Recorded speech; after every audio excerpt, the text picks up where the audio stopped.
नमस्कार। Happy Diwali to all the respected members of wellness Chaupal. आप सबको दिवाली की बहुत बहुत शुभकामनाएं। तो चलिए शुरू करते हैं देवी की आराधना के साथ। या देवी सर्वभूतेषु शक्ति रूपेण संस्थिता, नमस्तस्यै नमस्तस्यै नमस्तस्यै नमो नमः। तो भारतवर्ष में इस बार दिवाली 2 दिन मनाया जा रहा है। कुछ ने दिवाली कल सेलिब्रेट कर लिया और कुछ लोग दिवाली आज सेलिब्रेट कर रहे हैं। तो इस बात को ध्यान में रखते हुए हम आज के सेशन को बहुत ही शॉर्ट एंड स्वीट रखने वाले हैं।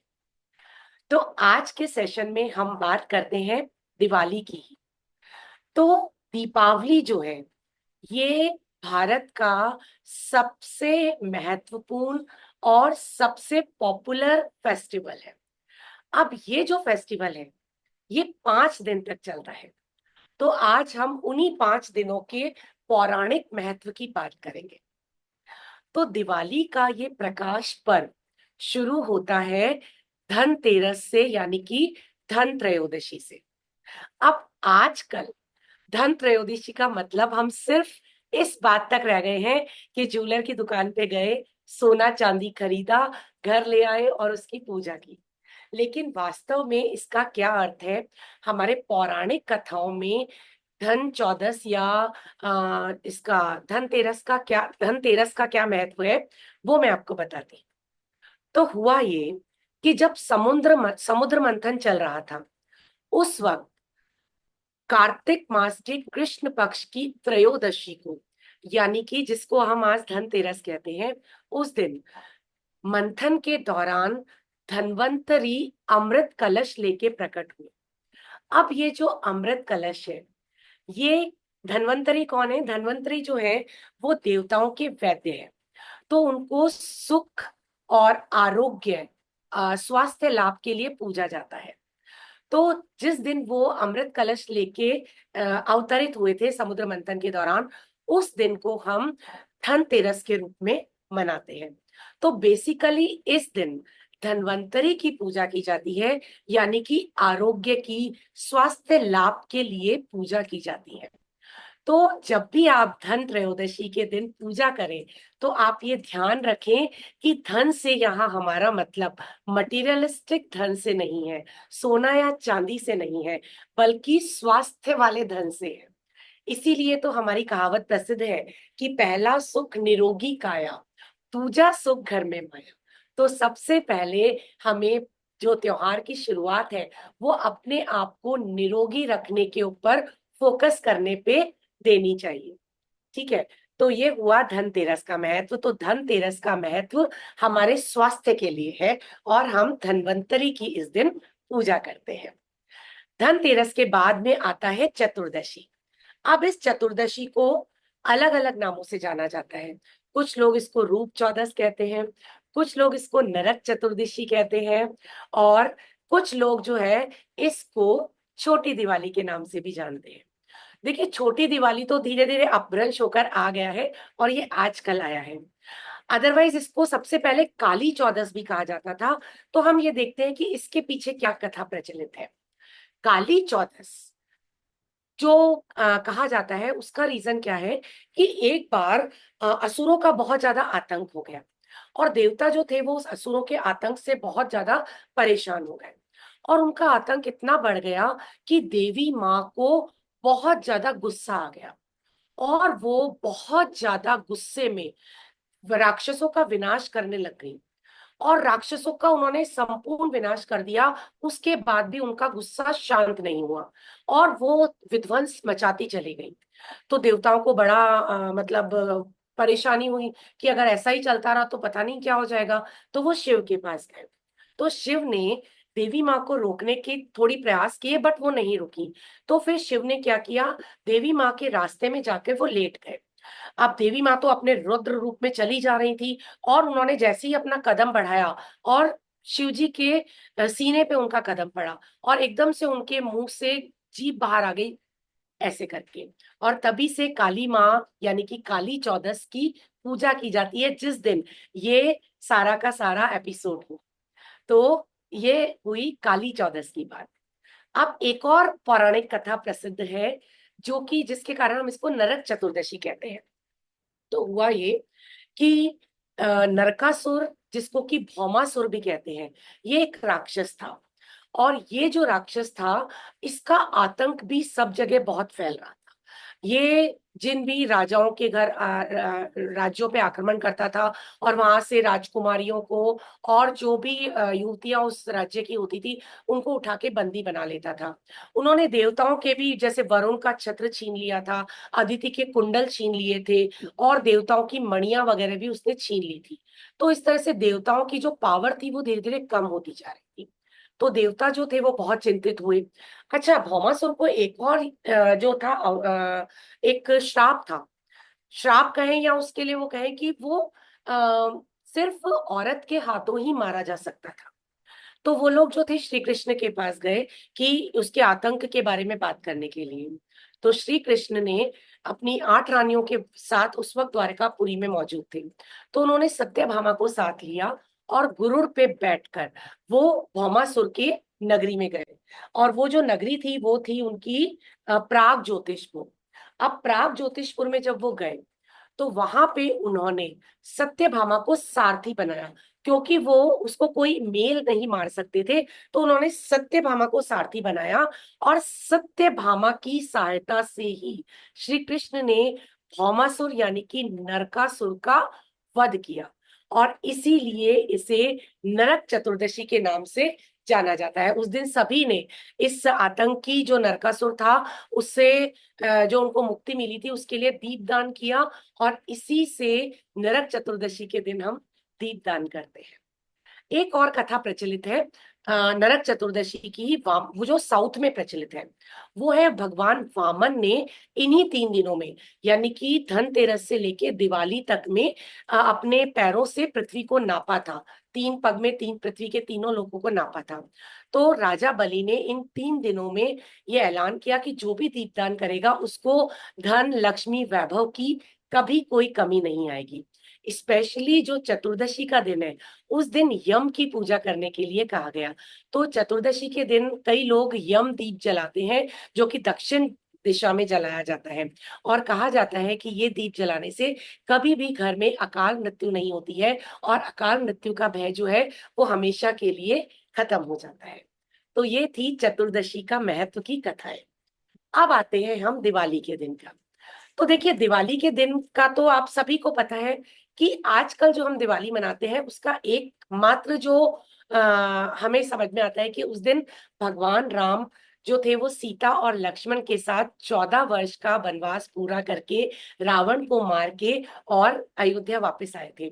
और उनके वापसी के खुशी में लोगों ने दीपदान किया था और अयोध्या नगरी को बहुत सजाया था, रंगोलियां बनाई थी, तरह तरह के पकवान बनाए थे। तो उसी लिए हम दिवाली सेलिब्रेट करते हैं। लेकिन ये जो दिवाली है ये तो त्रेता युग की बात है। लेकिन त्रेता युग से पहले सतयुग में भी दिवाली मनाई जाती थी। अब उसका क्या रीजन था? तो उसका रीजन ये था कि समुद्र मंथन के दौरान ही, जिस दिन धन्वंतरी अवतरित हुए थे, उसके 2 दिन बाद महालक्ष्मी भी उसी समुद्र मंथन में अवतरित हुई थी। और उस दिन को लोग दीपावली के रूप में दीपदान करके खुशियां प्रकट करके मनाते हैं। अब अगर कलयुग की बात करें तो कई महापुरुषों ने, जैसे कि स्वामी रामतीर्थ, दयानंद और त्रिशलानंद महावीर, इन सभी ने भी अपनी आत्मा को परमात्मा के साथ मिलाने के लिए इसी दिन को चूज किया था। यानी कि अपने निर्वाण के लिए इन्होंने दीपावली का दिन ही चूज किया था। इसीलिए इस दिन का जो है वो बहुत महत्व है, और इस दिन को लोग दीपदान करके मनाते हैं। तो ये हुआ दिवाली का महत्व, यानी कि दीपावली का महत्व। अब आते हैं दिवाली के नेक्स्ट डे, यानी कि कार्तिक पक्ष का अब शुक्ल पक्ष शुरू हो जाता है गोवर्धन पूजा से। तो दिवाली अमावस्या को आती है, कृष्ण पक्ष में, और उसके दूसरे दिन कार्तिक मास के शुक्ल पक्ष की प्रथम तिथि को गोवर्धन पूजा की जाती है।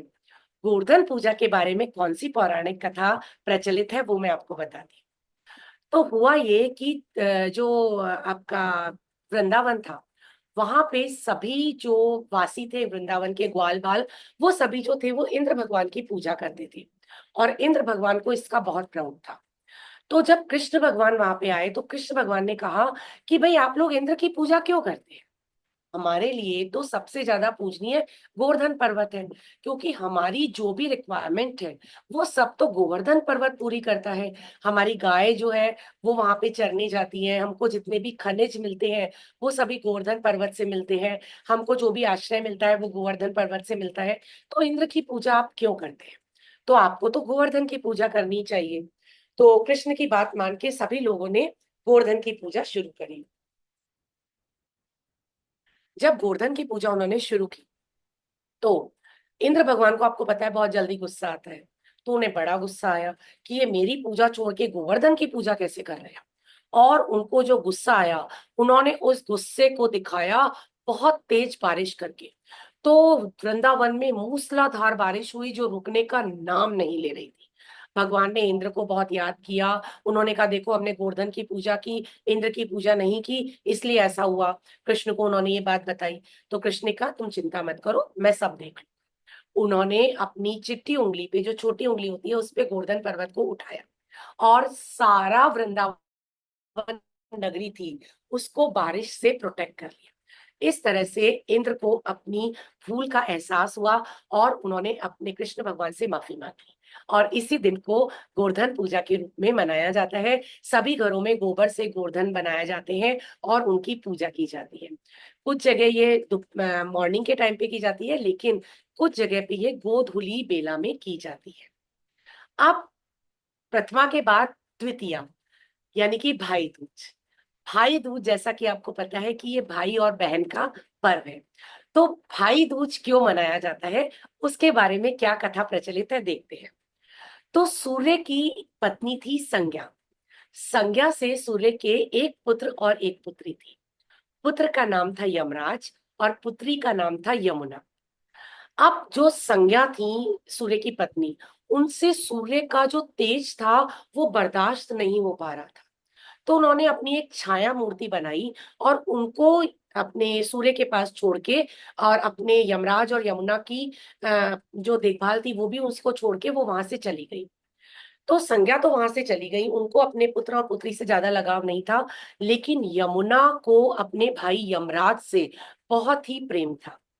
तो वो जो थी यमुना जो थी, वो यमराज से मिलने टाइम टू टाइम आती रहती थी, और यमराज को भी वो अपने घर इनवाइट करती थी। लेकिन अपने बहुत ही बिजी टाइम शेड्यूल की वजह से यमराज यमुना से मिलने नहीं जा पाते थे। एक बार दिवाली के दूसरे दिन, यानी कि भाई दूज के दिन, यमराज जो थे वो यमुना से मिलने उनके घर पहुंचे। तो यमुना बहुत खुश हुई, और उन्होंने पूरे अपने घर को, महल को दीपों से सजाया, और उन्होंने अपने भाई के लिए खूब सारे पकवान बनाए, अपने भाई के भाल पर तिलक लगाया, और उसको अच्छे से खाना खिलाया। और तभी से ये जो पर्व है वो भाई दूज के रूप में मनाया जाने लगा।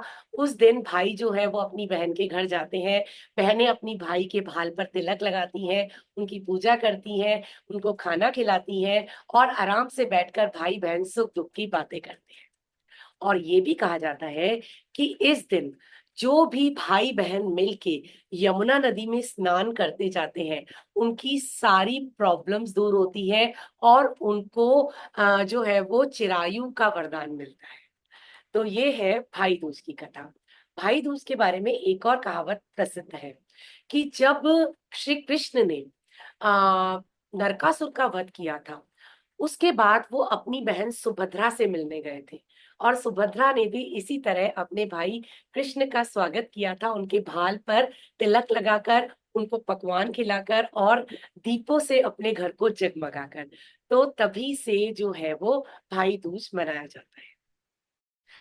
तो देखिए ये है पौराणिक कथाएं रिलेटेड टू हमारे 5 दिवसीय जो प्रकाश पर्व है उससे। तो चाहे आप किसी भी कथा को मानिए, चाहे कुछ भी आप अपने दिमाग में थॉट्स लाइए, बट हमें ये ध्यान रखना है कि इन 5 दिनों में हमें जो है अपने हेल्थ पे वर्क करना है, अपने सोशल गैदरिंग पे वर्क करना है, हमारे रिश्ते सही रहे अपने भाई बहनों के साथ, अपने लव्ड वन के साथ। तो इसीलिए हम एक दूसरे के घर जाते हैं, एक दूसरे से मिलते हैं, और एक दूसरे को, थैंक यू राकेश जी, एक दूसरे को गिफ्ट देते हैं। ये सब क्या है? आपसी सौहार्द का प्रतीक है। अदरवाइज दिवाली क्या है? एक नॉर्मल डे है। बट क्योंकि हम कुछ याद करें, कुछ लोगों को याद करें, कुछ चीजों को याद करें, थोड़ा सा अपने जीवन में चेंज लाए, सभी लोग अपने वर्क से ब्रेक लें, जो दूर दूर बैठे हैं नौकरियों के कारण या पढ़ाई के कारण, वो सब अपने घर आए, घर में सभी लोग एक दूसरे से मिलें, हंसी खुशी ये त्योहार मनाएं। तो बस ये इसी का एक मौका प्रदान करता है। तो इसी के साथ मैं आज के सेशन को ज्यादा बड़ा नहीं करूंगी, क्योंकि आप, मुझे पता है आप सभी दिवाली में बहुत ज्यादा बिजी हैं, कुछ लोग आज ही सेलिब्रेट कर रहे हैं, तो कुछ ने कल कर ली है, तो आज मिलने जुलने वालों का आना और जाना लगा रहेगा। तो मैं आज आपका ज्यादा वक्त नहीं लूंगी। आप लोगों को फिर से एक बार दिवाली की बहुत बहुत शुभकामनाएं। अपना बहुत ख्याल रखें, खुश रहें, हंसते रहें, मुस्कुराते रहें। नमस्कार।